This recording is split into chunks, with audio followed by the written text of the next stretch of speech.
Hey everybody, how is it going? How is it? Wow, that was a little bit of a struggle to say how is it going. I think the addition of Mr. Dennis coming back is throwing me off a little bit. How have you been, Dennis? I'm doing okay. I'm doing okay. I had a very enjoyable month of July visiting with family and friends out west, and 6,000 miles plus on the car, and that did great. So, except for somebody relieving me of my camera and other equipment, it was a great trip all around. Uh, people, people. Anyway, hey Yeah. guys, we are going to be talking about a couple things today because we do not have a guest today. And what we want to kind of touch on is that I think every single one of us is going to give something that we've noticed that people are struggling about, or we're going to give our opinions on certain things. I do need to let everybody be aware of this. You know, we are going to be talking about certain things that are in the news. These are our opinions. We are allowed to have them. If you disagree with us, please put it in the chat and we will talk about it.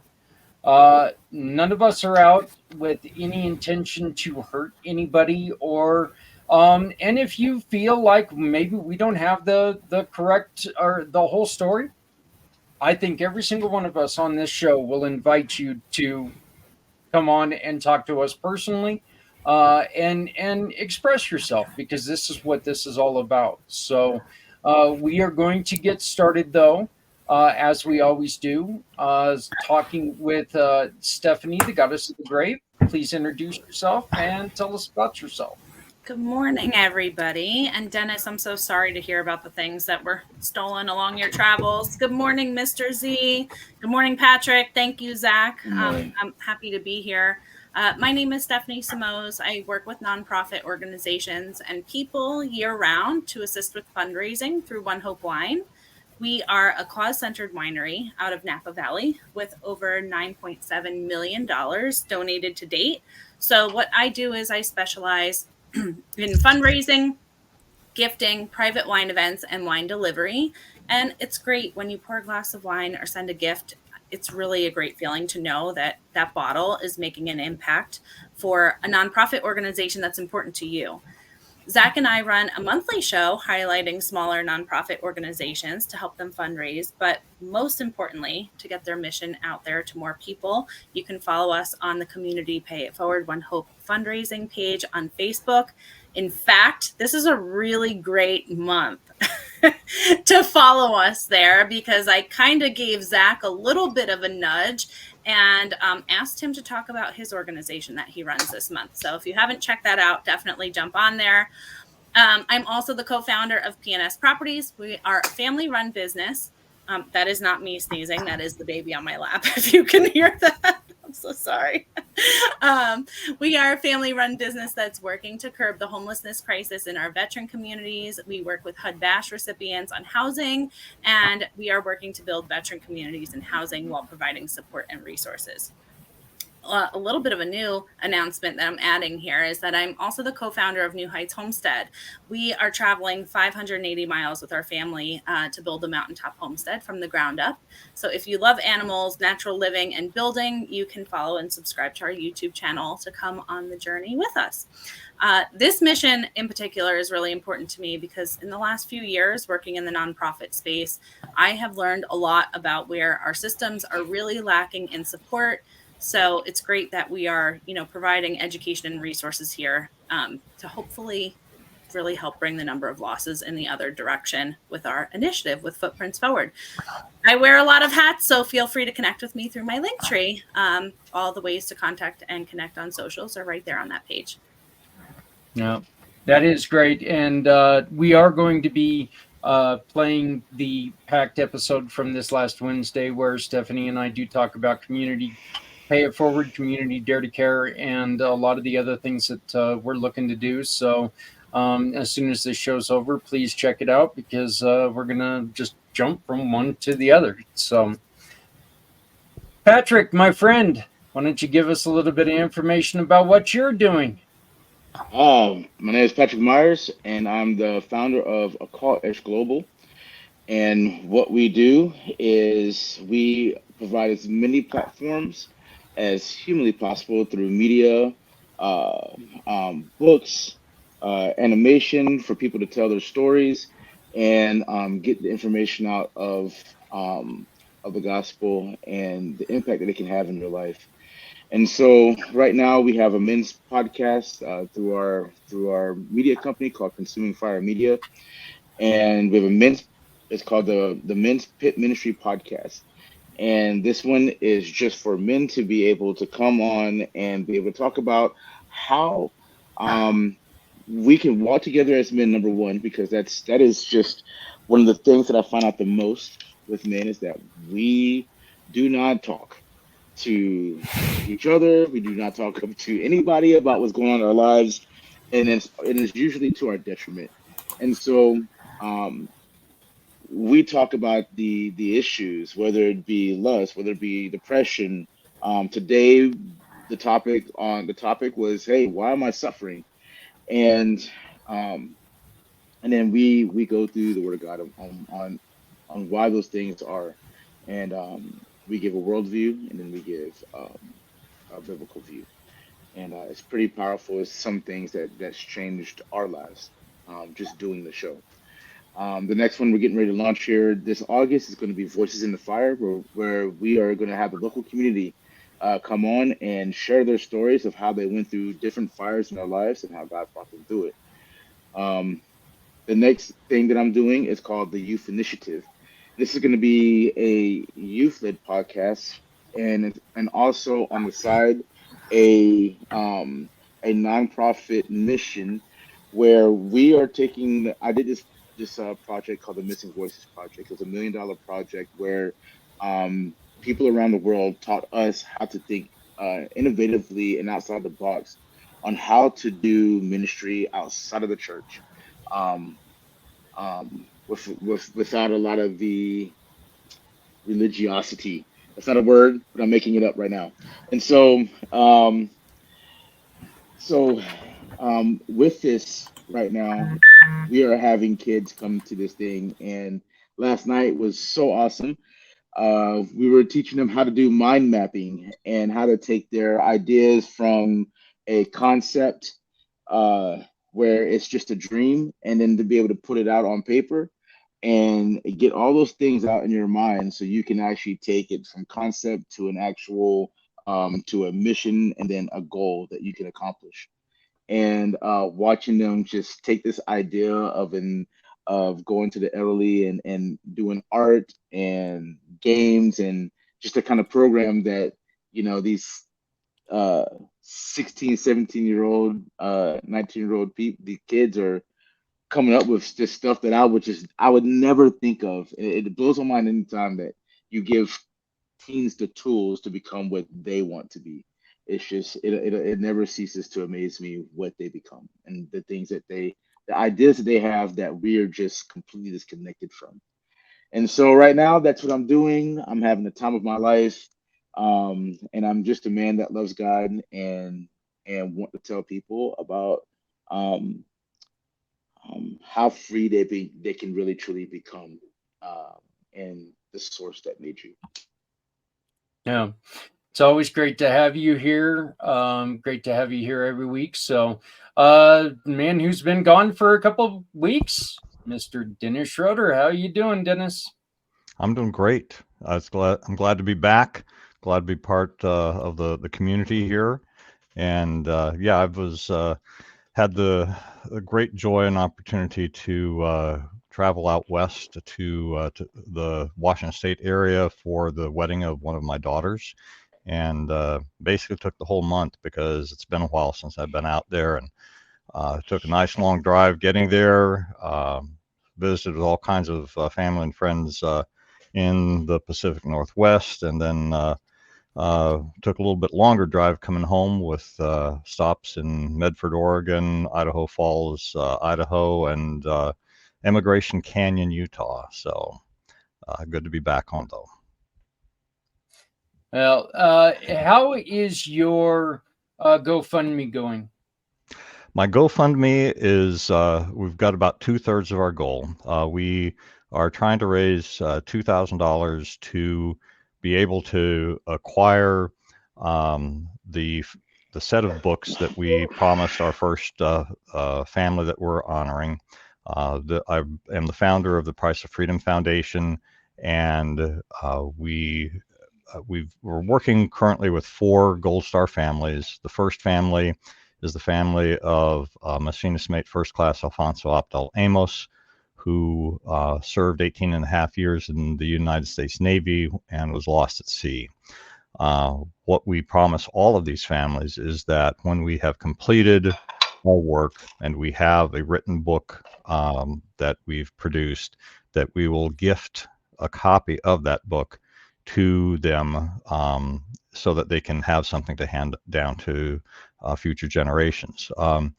The publisher that we're working with, great publisher out of South Carolina, Palmetto Publishing, their minimum print copy is only 100 books, which most print publishers require 500 or 1,000. So this is the most economical way. And yet it's still to print a hardcover book with the middle section having captioned photographs on glossy paper, something that print on demand cannot do. It's still about $20 per book shipped. So we need to raise $2,000. We have raised $1,330 thus far, so just shy of 2/3 of our goal.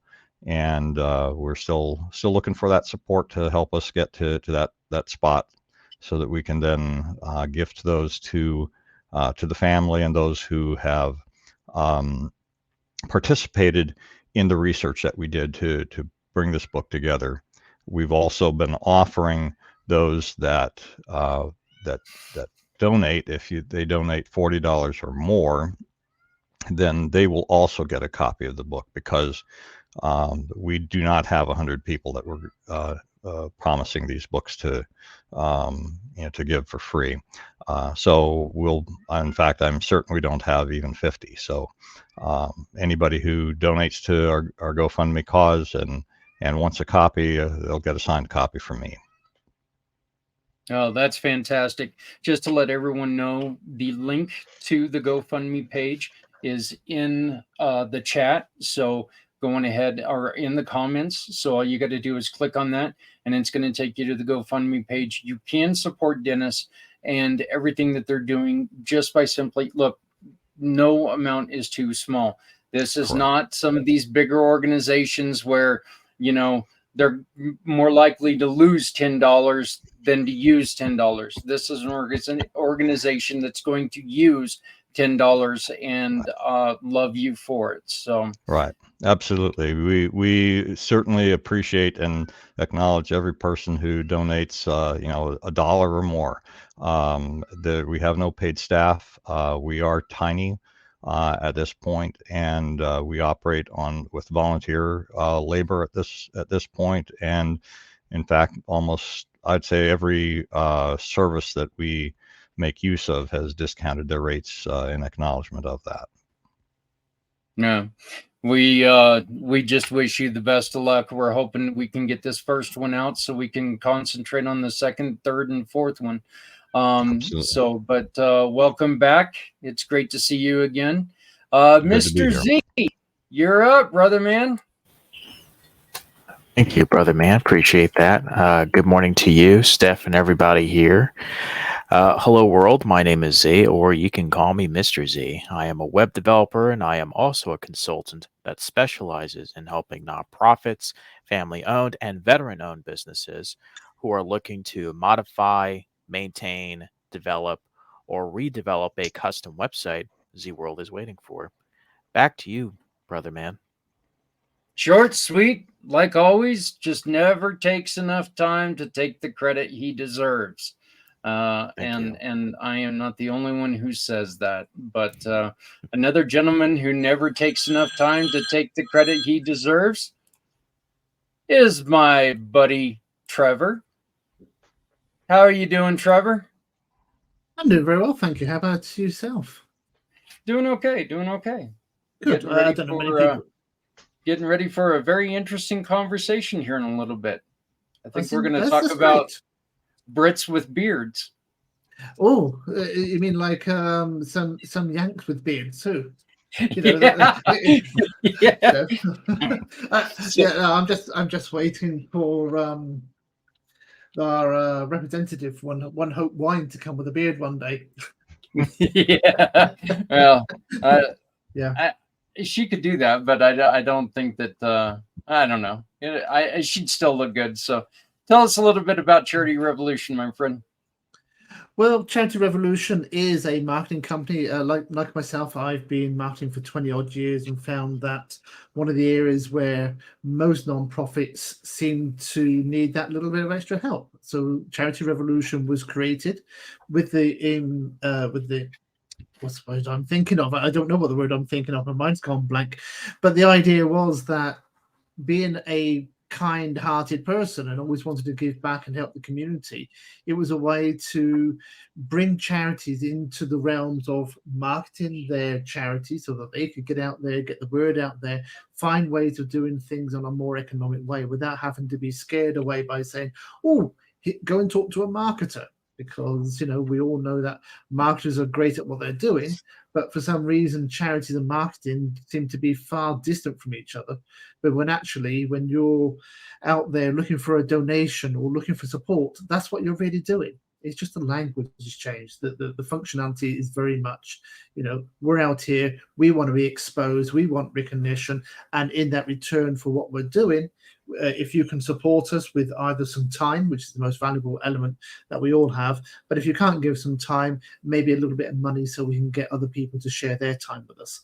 And that's what Charity Revolution does. Thank you very much for joining us. I greatly appreciate it. And on behest of one of our family here, I'm going to tell you a little bit about me because I guess I don't do that enough, but Stephanie was bringing that up.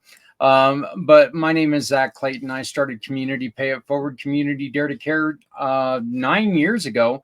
I was run off the road on my motorcycle. And matter of fact, guys, I am 7 days away for it being 9 years. So we're coming up on my birthday again. So, you know, but it's the younger birthday. It's not like the normal birthday where I sit there and go, oh God, it's another year and I feel it. But and what we do is we try to raise money for great organizations by teaming with great organizations. You shop with Trevor, we can support Patrick. You shop with Z, we can support Dennis. You shop with Stephanie, we support other nonprofits. It's wonderful what we do because what we're doing is we're putting together a database of very, very strong people with other people who have different strengths, and we're working together to make this world a little bit better. And so if you'd like a little bit more, we would love to have a conversation with you. My card is on the bottom of the screen, or just go to communitypayitforward.us, and you can see the wonderful work of a couple of the gentlemen that we work with right now.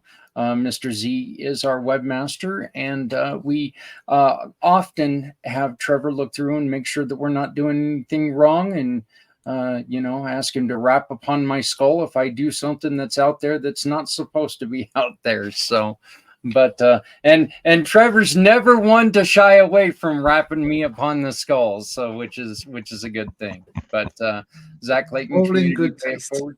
Yep. You can always reach out to me 970-909-0751 970-909-0751.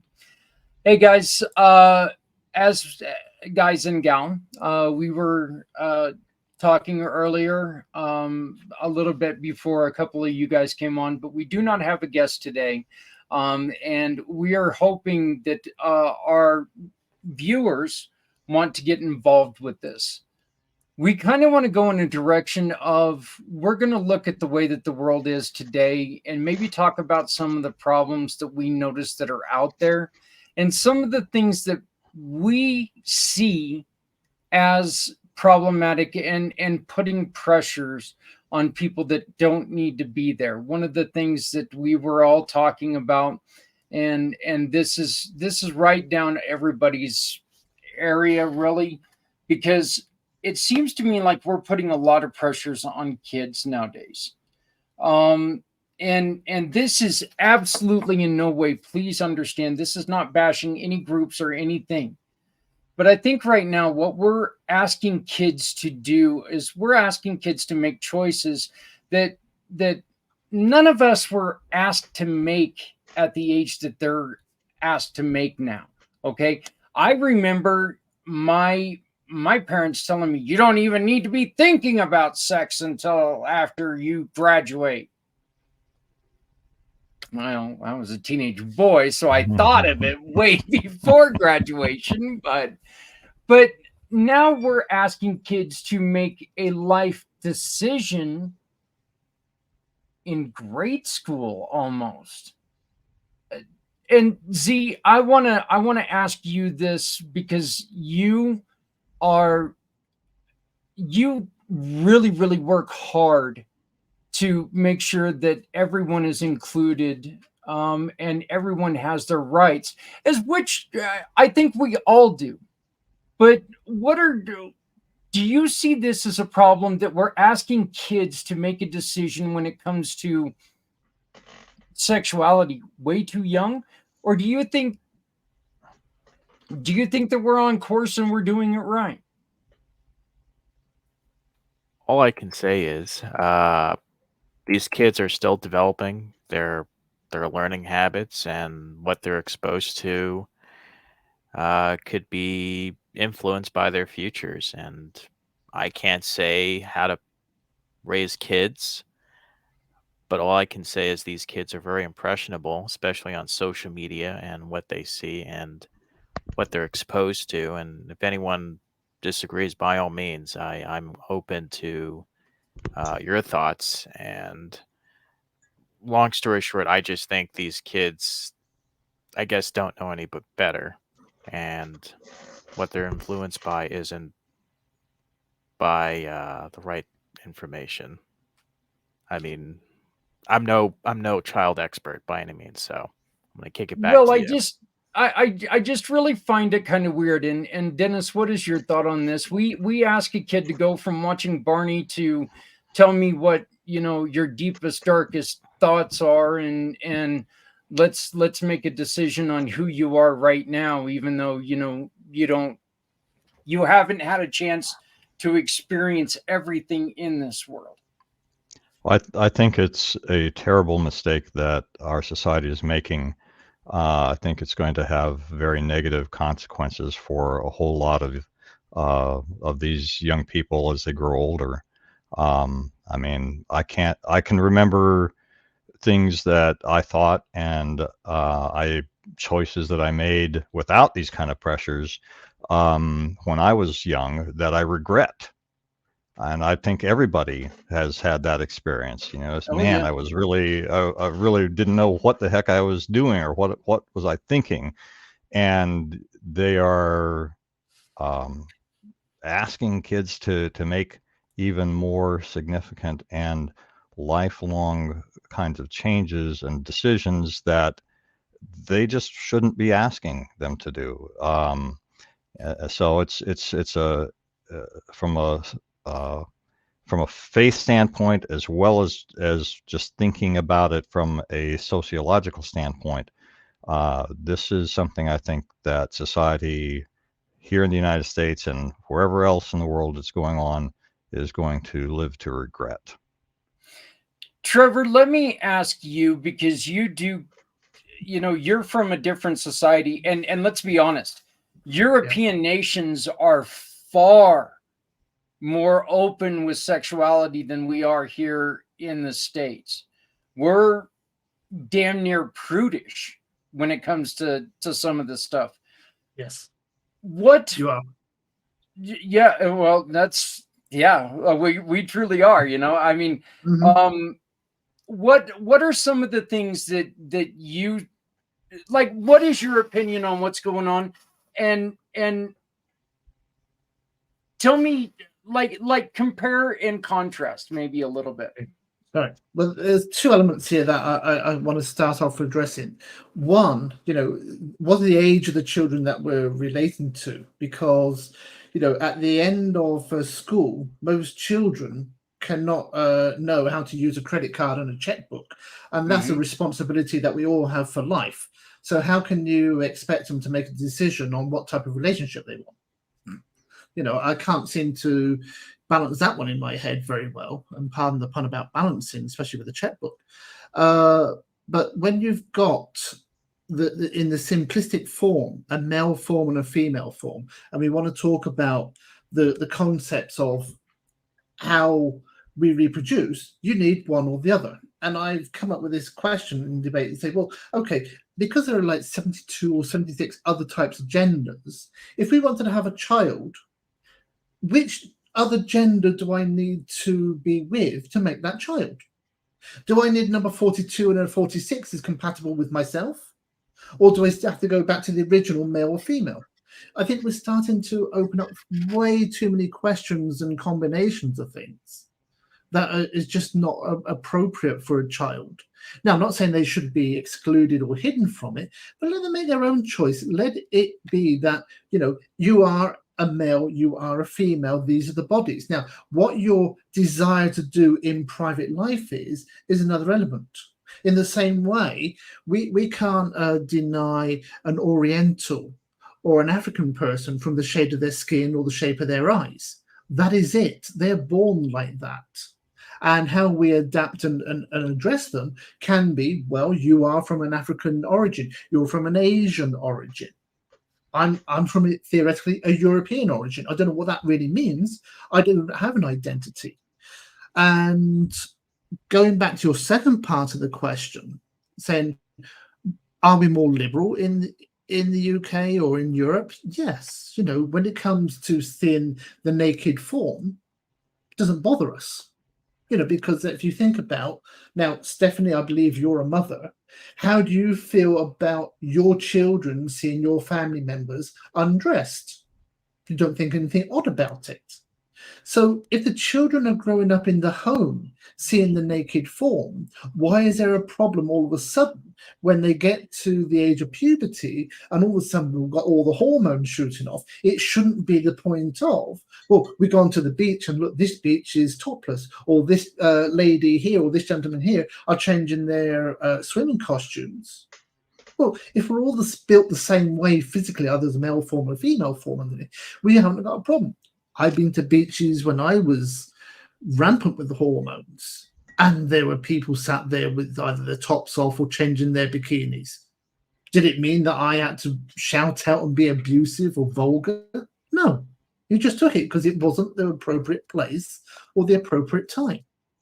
And I think the more you hide this, and I've seen this on American TV, you have a woman with a very large chest.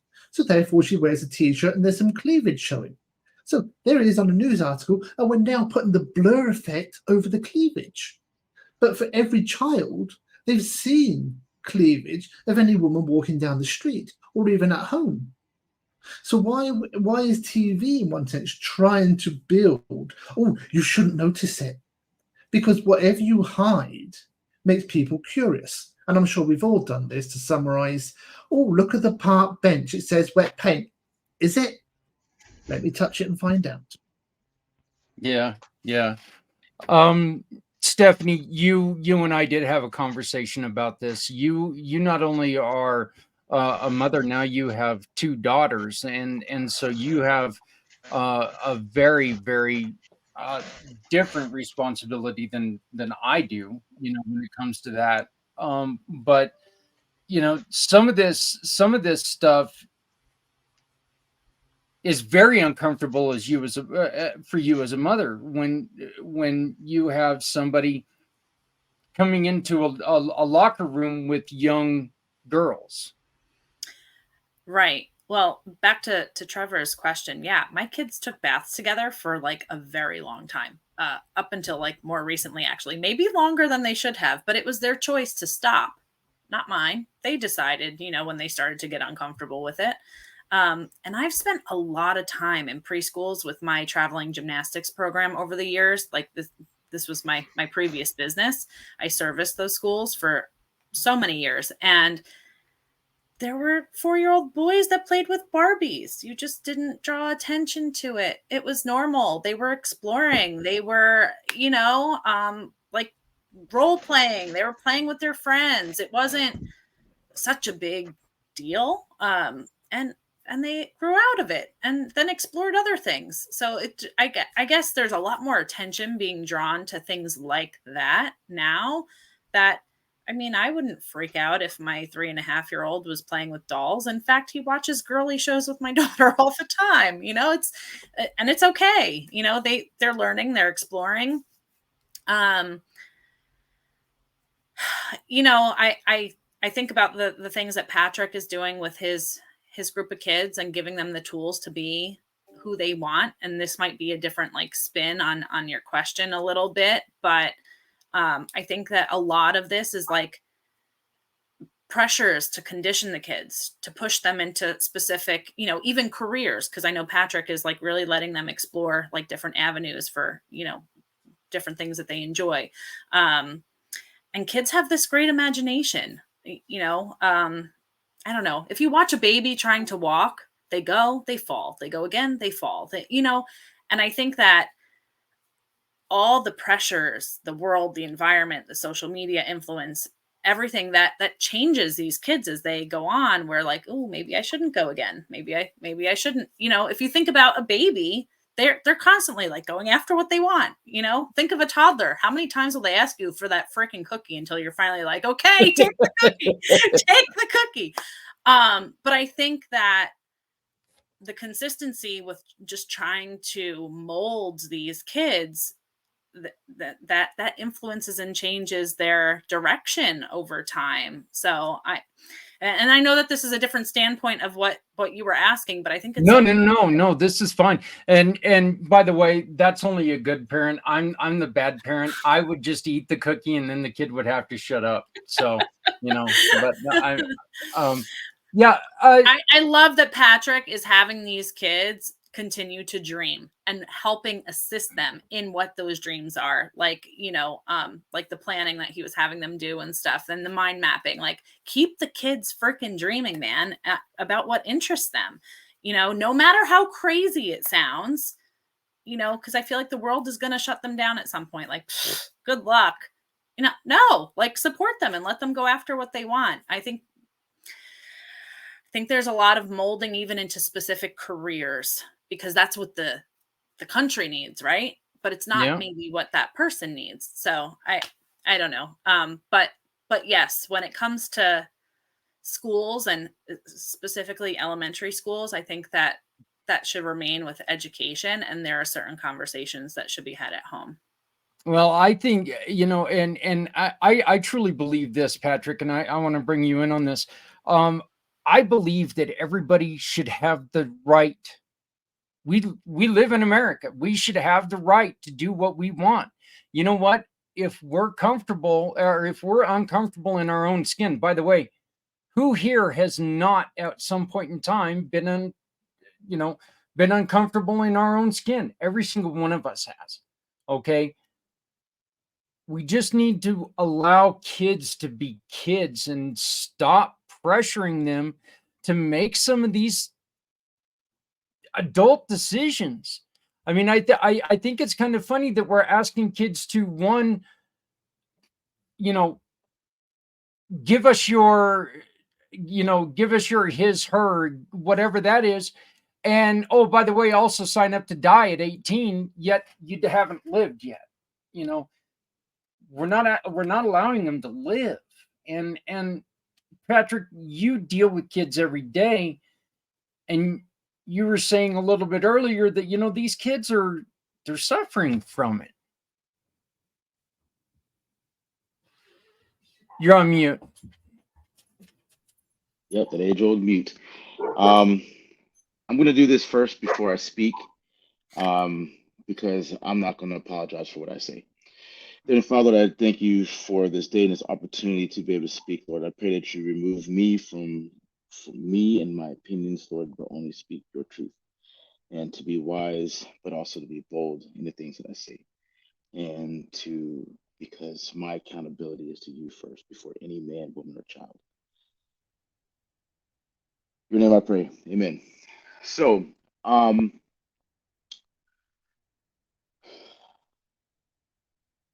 man, I think the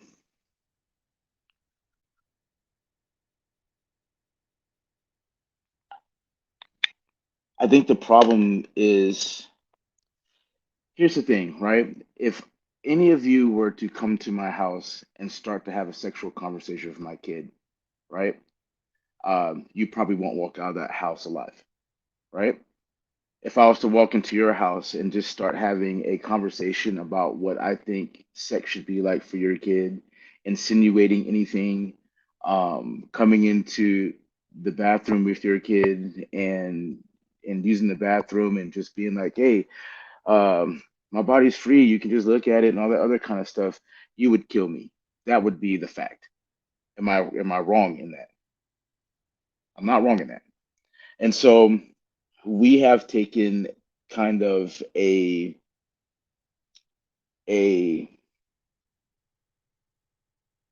passive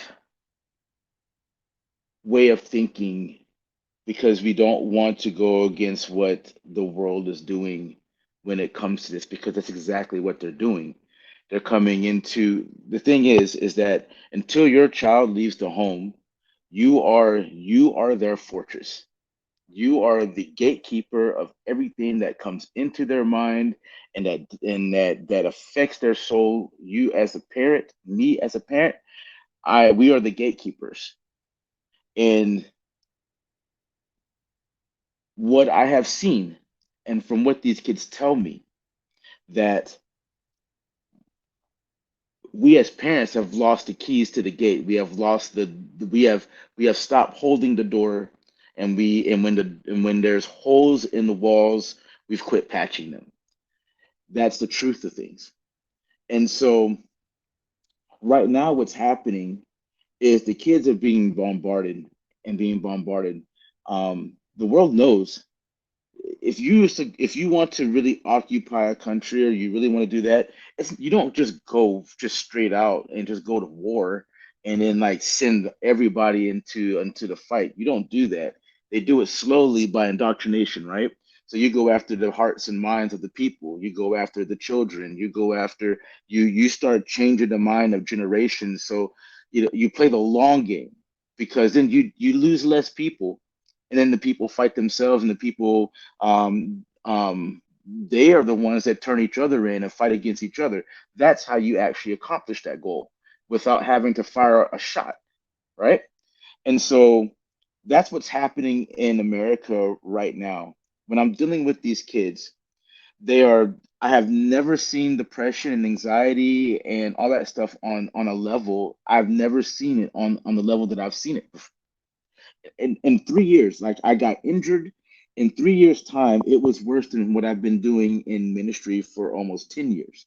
It was actually almost 3 to 5 times worse in 3 years time, or a 2 years time actually, of being on my back, getting back up, getting back into the school system, dealing with these kids. It's almost 3 to 5 times worse than before that happened. And that is in 3 years. That is insane. The fact that we have to have this conversation and even be talking about that, be talking about this is shameful. It's shameful on another level, that this is something that we have to consider talking about, is whether our kids can use a bathroom, our girls can go use a bathroom with a man, and then like we all know the implications of what that's going to do and the purposes of it and what happens in those places when that happens, right? We all know the dangers, but then we don't have the courage to be like, oh, this is not going to be allowed. We talk about it, but we don't do anything about it. And I'm watching the kids suffer because of it, because we have lost our way to do something about it. Because me saying this is going to cost me something. This is the fact of life.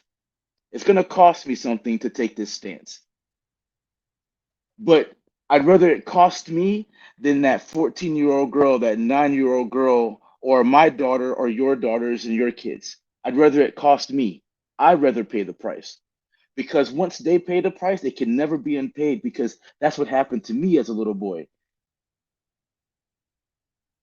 I took the cost and it messed me up for my entire life. So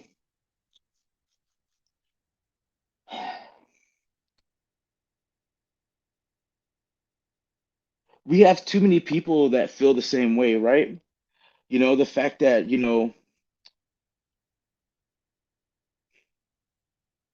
the fact that my right as a parent or as an adult to tell to the thing is, um, our rights are being taken away just to actually protect our kids.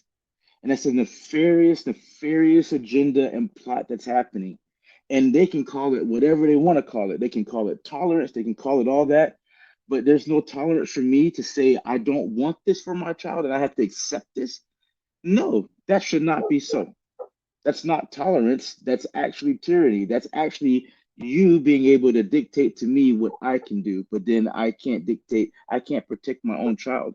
And so these kids are telling me to my face that they cannot stand this. This is killing them. But then what they have to go through in school, where the teachers will say, will persecute them, their principals will persecute them, their own schoolmates will persecute them for just being like, well, I don't like, they don't, a lot of them don't believe in that kind of stuff. They know that they're a boy, they know that there's a girl, they know that a freaking banana goes into the donut and that's the only way it works. That's the facts. But then, like, if they have that opinion and that's what they feel, then they are not allowed to actually feel that, or you're shamed, you're ostracized. And then you want to talk about the books and the stuff that's being poured into our kids' minds. Like, like, it's just, let's just put it plain and simple. If I was to bring a book that talks about rape and all that kind of stuff, like here's a book, Perks of Being a Wallflower, that is like rape scenes and just how things are discussed in that book is an absolute craziness. But then it's allowed in the schools, for in the libraries, for kids to be able to read, right? And then so, but if I was to actually come to your house and sit down with your child and read that book, you'd put me straight in jail and wouldn't think twice about it. Bury the key up in the door. You wouldn't even bury the key. You'd melt that sucker down. I probably wouldn't even make it to the jail. And That so, is, Patrick, that's actually a really, really good point, because there are a lot of these things that, I'm not one for banning books, but I am definitely one for age appropriate. yes, absolutely. Age appropriate. The Age things that are appropriate. happening. And I think that's where a lot of this is going. Are we, and Stephanie, are we afraid of other people? Are we afraid of what they think on how we're parenting? Are we allowing other people to exactly what Patrick said? Are we allowing them to shame us into being parents?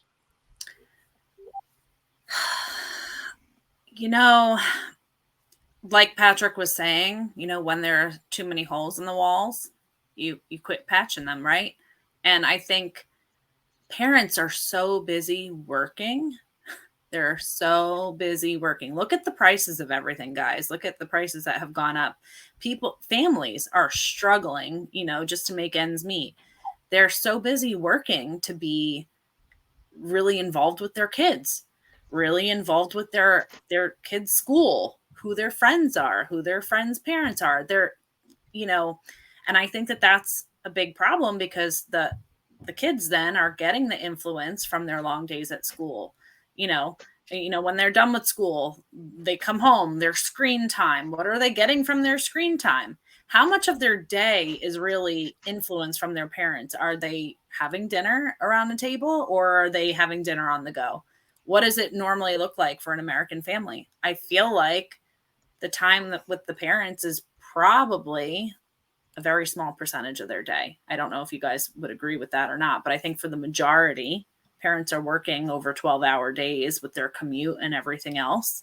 Of course, it's going to vary depending on where in the country and all of that. But I think that they're too busy working to stop and pay attention to what's actually going on. And just in the conversations that I've had recently, I think that some people are still just learning that these topics are coming up also, not even aware that this is a conversation being had. So, Dennis, you just had a daughter that just got married. I know that my kids are a little bit older, and this wasn't as prevalent, but I mean, it was there. But it was really one of those things that I've I'd like to get your opinion on this. But I always told my sons, you know what? I'm going to love you no matter what you choose, but make sure that you choose wisely. Make sure you understand what you're talking about. Absolutely. I mean, these issues were definitely not in the forefront when my kids were growing up. I mean, my youngest child is 32, so it's been a while. But absolutely, I mean, my approach to my kids was always to that I'm going to give you the benefit of my experience and what wisdom I have, but ultimately this is your life, and it's what you do with your life is going to be up to you. And I tried to support and empower them in everything that they chose. And they all knew that I would love them no matter what direction that they went, and they still know that.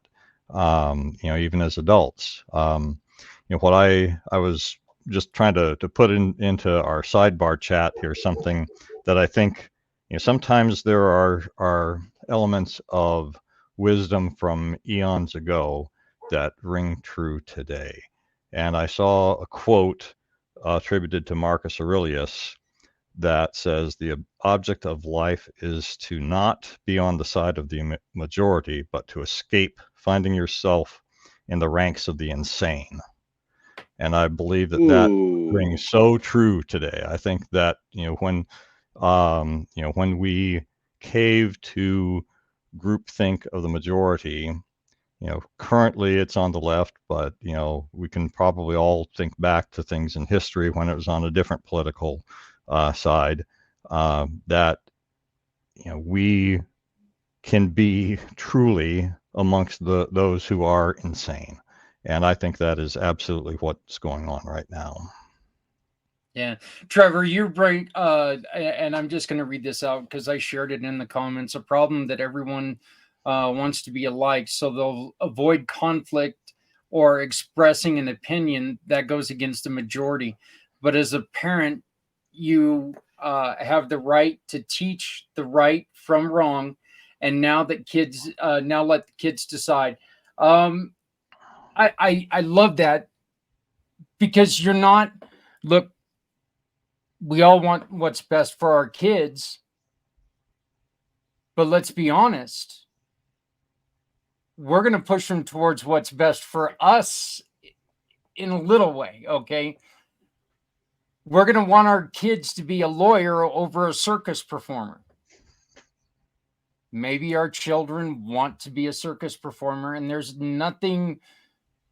Well, I'll say there's nothing wrong with that, but I'm yeah, but and that's all due respect to all you circus performers out there. But I mean, you guys are talented, a hell of a lot more talented than I am. But I love the way that we are scared. It's so true. I noticed this even today as adults. Whether it's a political view or whether it's a social view, you think twice before you comment now. And people don't allow people to have different views. If you don't like it, what do? I unfriend you. You know, so what's the point of that? Because I'm not going to learn other people's opinion. Now, something else popped into my mind, which changed when I was at school. And I don't know if this still is a topic taught at school, but think about it. Is religion still taught at school today? No, it's not in England. Hasn't been since the early 80s. You know, we started understanding about religion.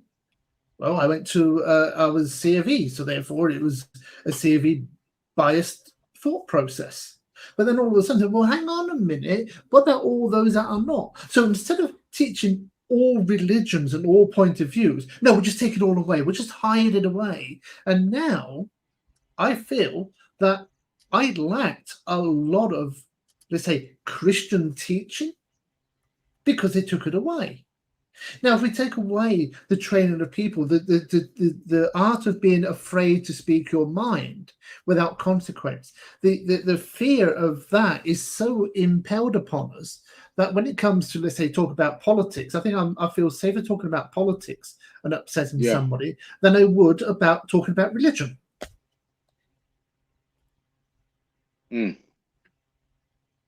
Z? You dropped the atom bomb on that one, Butter. Yes. You did. Z, again, as somebody who doesn't have kids, but you are younger than the good majority of us here. You know what? So I mean, I think you and Stephanie were probably right around in school about the same time.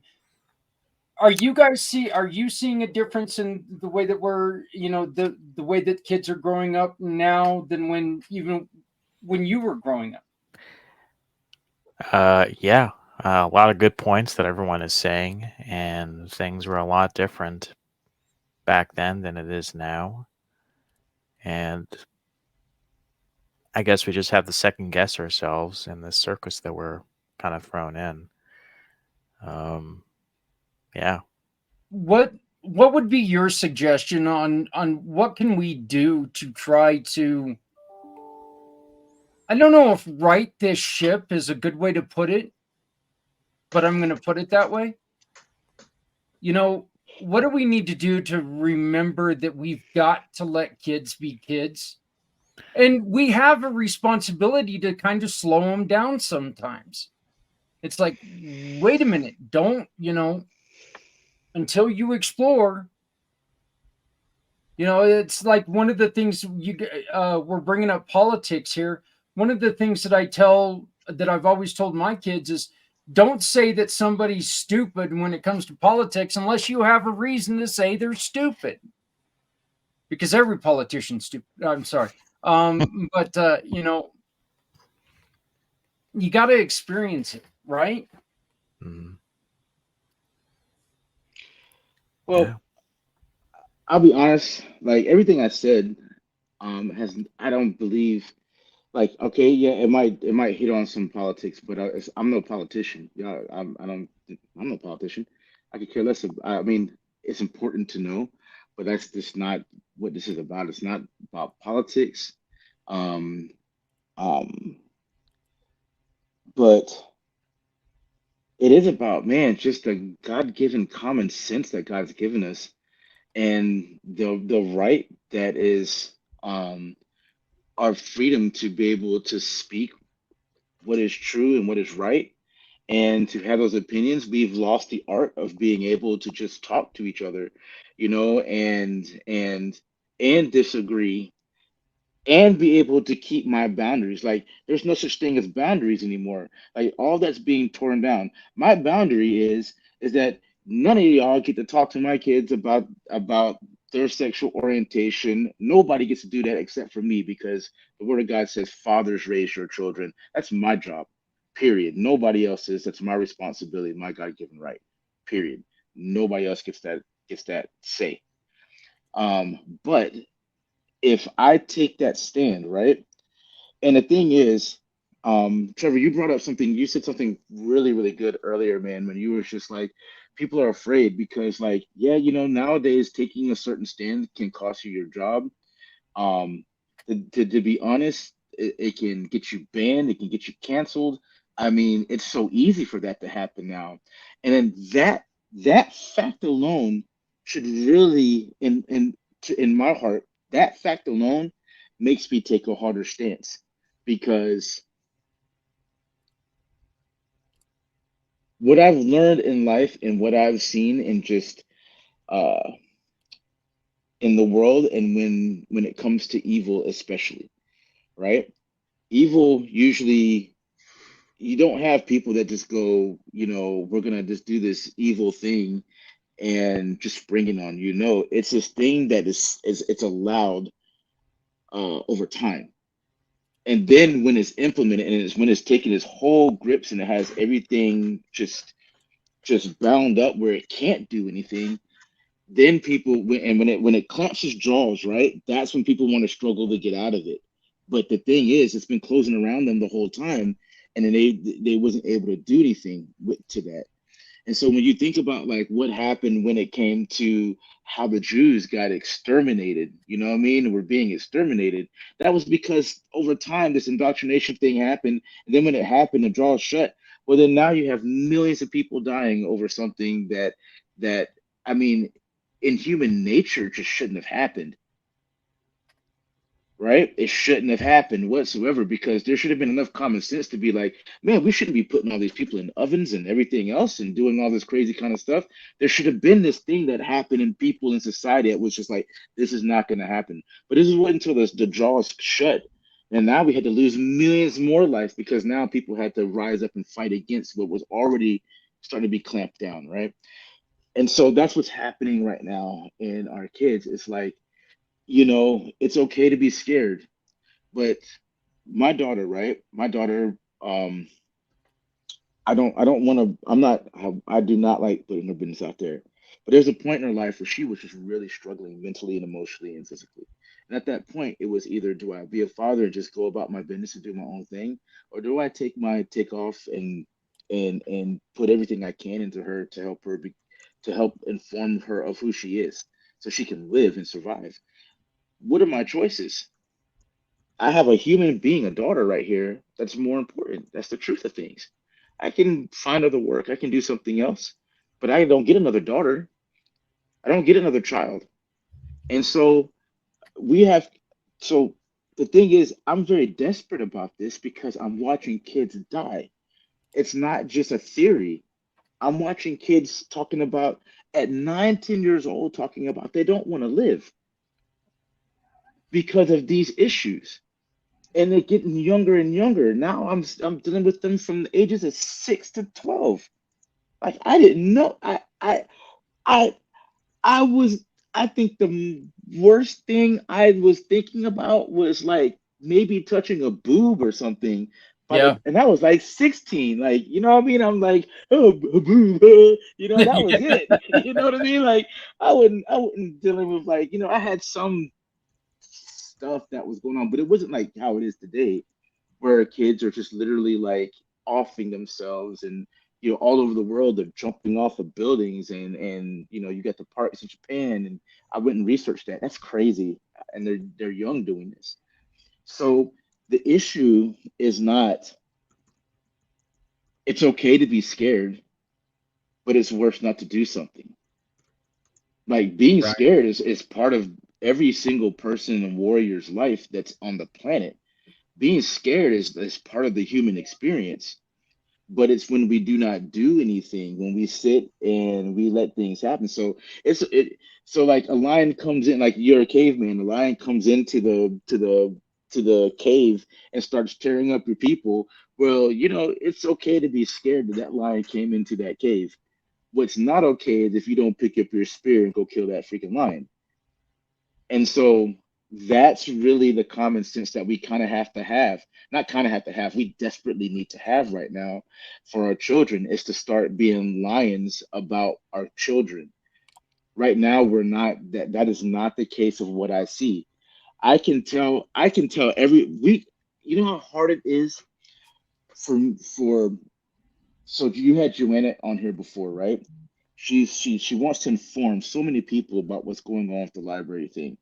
But the crazy thing about it is the more that you tell parents, the more they're like, "Nah, that's not right. That's crazy. That can't be happening." Or they won't even come to the actual meetings and show up and do something about it. But then they cry foul when their kids and their stuff and these agendas are coming up. They have so we I can't. I've been to so many of these kind of conversations, but then no action comes out of those conversations. The fact of it is we're having this conversation, we know what's wrong, then there's some measure of accountability that we should be taking for ourselves.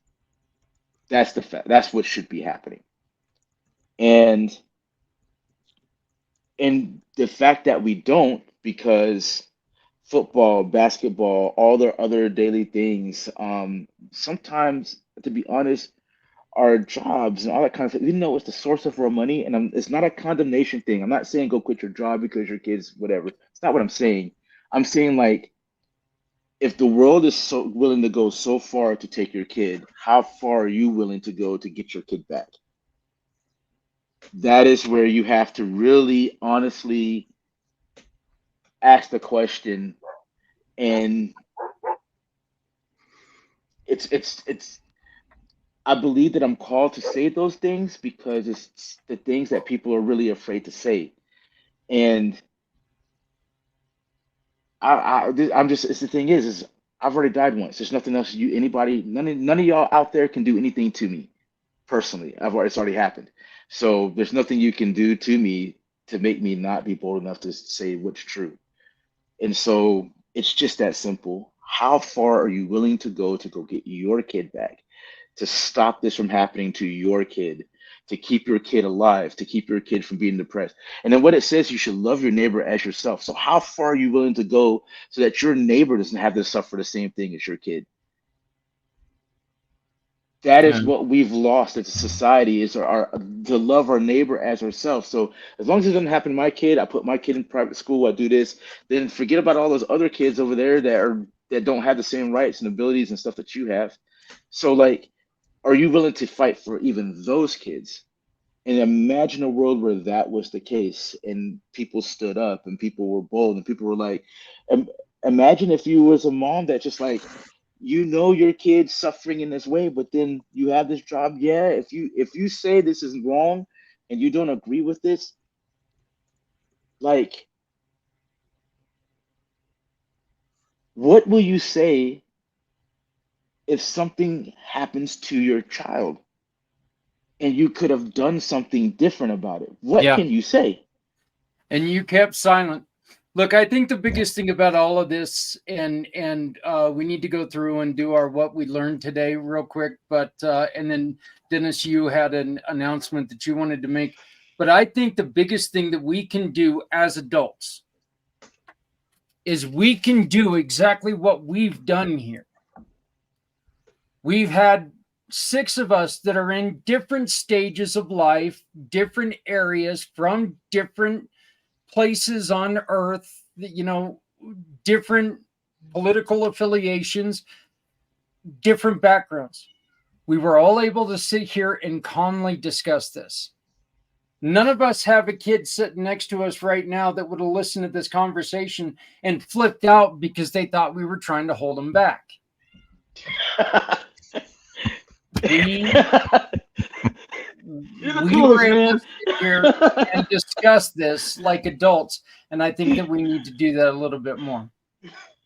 Amen. Absolutely.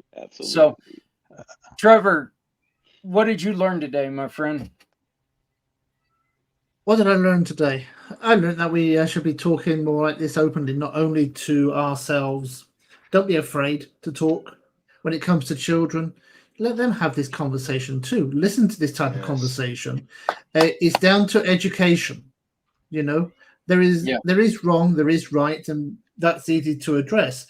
But when the information source, when I say, well, the sky is green, and I can be right until you prove me wrong. But you have to accept that you may be wrong in your thinking.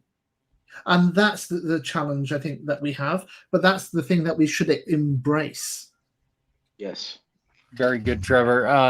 And thank you for bringing up that the kids need to be part of this conversation. That's something that we did not, I didn't bring up, and that's very true. Stephanie?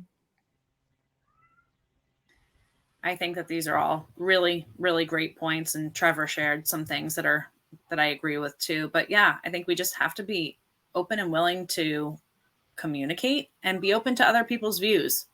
Just continue the conversation and just keep the kids safe, man. This conversation should be for the older kids. Yeah. Patrick? For me, it's I guess from the group, from especially what Trevor was saying,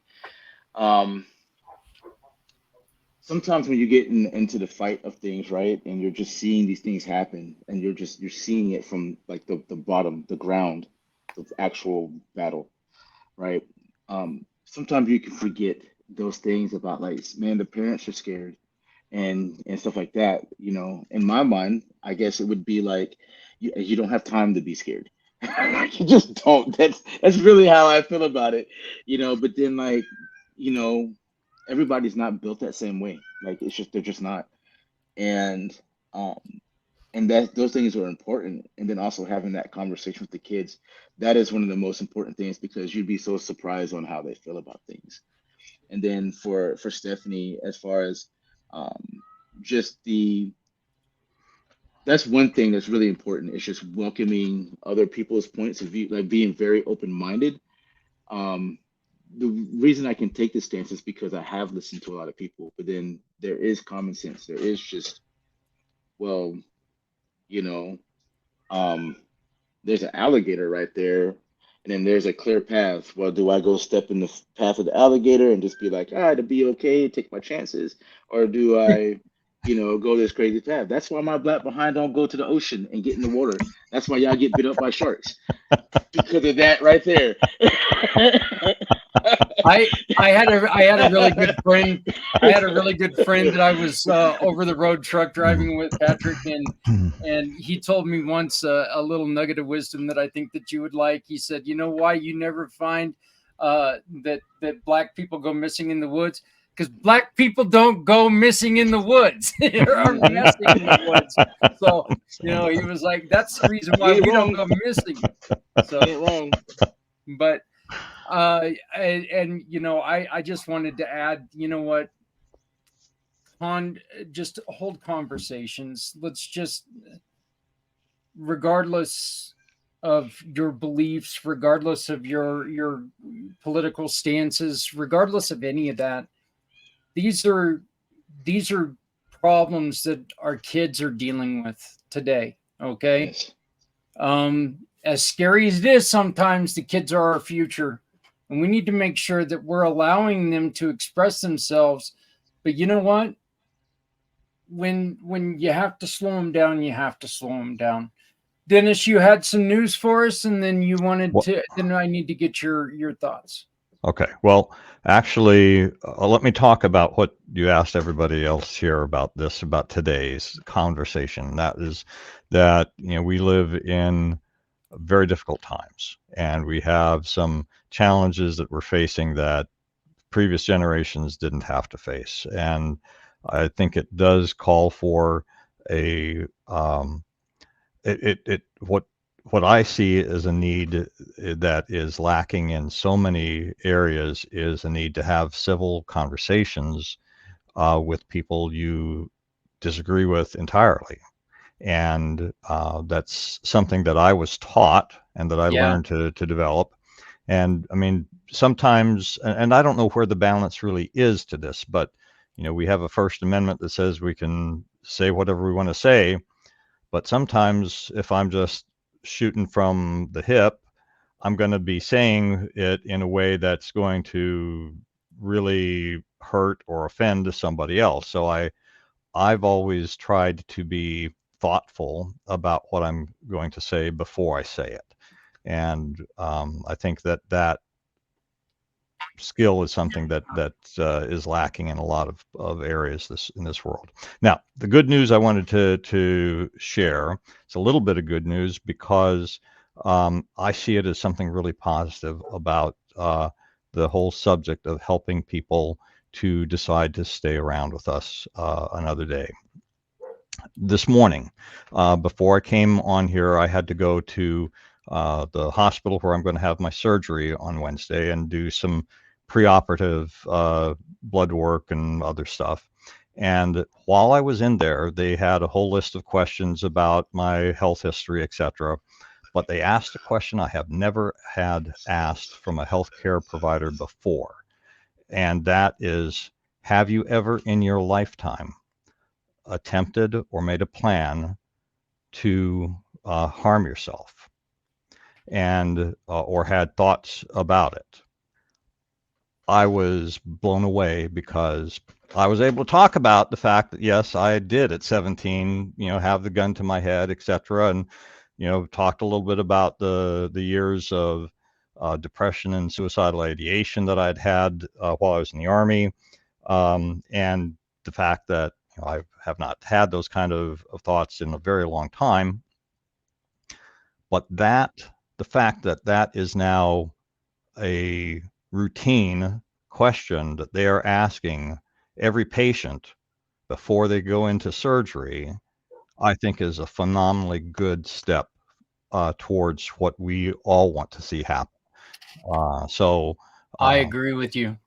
I don't know if it's outside of the Sumner Regional Medical Center system or not, but I think that was just really, really, really good news. And in a subject that is sad and oftentimes not good news, I wanted to share that. Thank you so very much. And hey guys, I know that this was us kind of stepping a little bit out of our comfort area, but this is what we've got to do. And I think that I think in a roundabout way, this is what we were all talking about. We can't just let other people say things and just sit back and watch it happen. We have to speak up. We have to speak up for our kids. So let's just be there for them. Hey, we will be joined next week by an individual I met a couple weeks ago. And once again, when we talk about what we talk about, we are going to explore everything there is when it comes to healing. And Diamond, she goes by Diamond Drip, has found relief in using mushrooms, and we're going to be talking about the healing mushrooms that she has experienced. So again, next week's going to be a little controversial, but it's extremely helpful to some people out there. For my family, for our family, we want to thank you very much for joining us. Please, if you ever have any questions, send us an email. All of us are here to talk. Please remember that suicide is final, and just keep moving forward. And we will see you next week right here on Footprints Forward. Thank you very much. Have a great day.